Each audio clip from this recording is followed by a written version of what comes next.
suis Jackie Serra. Je suis né à Angers, j'ai voyagé pas mal. Je suis revenu ici il y a une vingtaine d'années.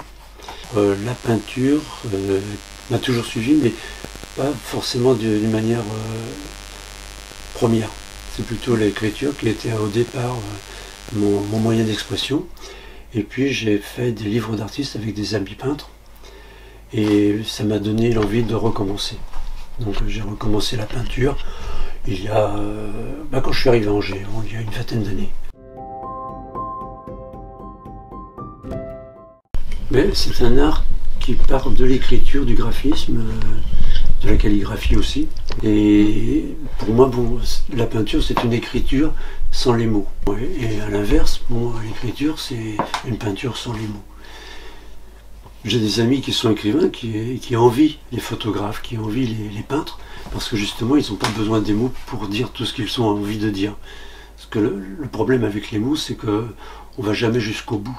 Il manque toujours quelques mots, alors qu'en peinture, c'est spontané.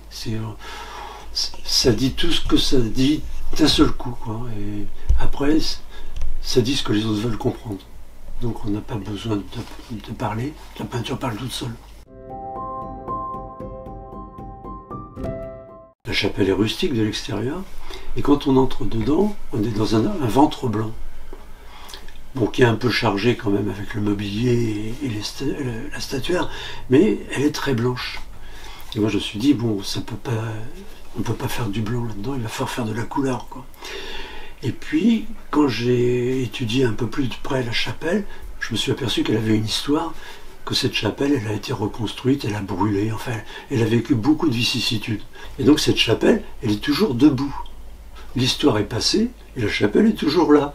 Je me suis dit, quand même, ils sont forts. Je me suis dit, voilà, ça c'est les batailles, et ça m'a conduit, chez Paolo Uccello.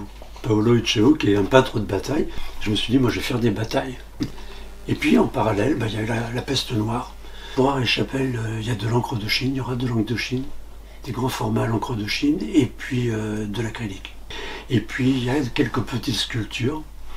Enfin, elles sont petites mais sont nombreuses. Donc ça ressemble à des petites céramiques, mais ce ne sont pas des céramiques. Parce que d'abord c'est un circuit que je vais voir quand je peux, quoi. Et puis ce sont des lieux qui sont chargés.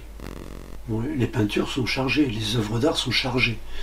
Donc se mesurer à un lieu chargé avec une œuvre d'art, ça veut dire pas se mettre en concurrence, mais travailler presque d'égal à égal. Pour un artiste, c'est compliqué, par exemple, de travailler dans une église avec un statuaire. Parce que, l'église, elle est déjà chargée d'une histoire, elle est chargée déjà de toute son ornementation, et le peintre qui se met là-dedans, s'il veut lutter, il a du mal, parce que les statues ont une certaine force, et il faut que son art soit particulièrement fort pour pouvoir résister à ce qui existe déjà. Donc ça, c'est un challenge aussi. Pour moi, c'était une sorte de pari, parce qu'il fallait faire une installation pour habiter le lieu, quoi. Donc voilà, c'était quelque chose d'un peu différent d'habitude, quelque chose de plus grand.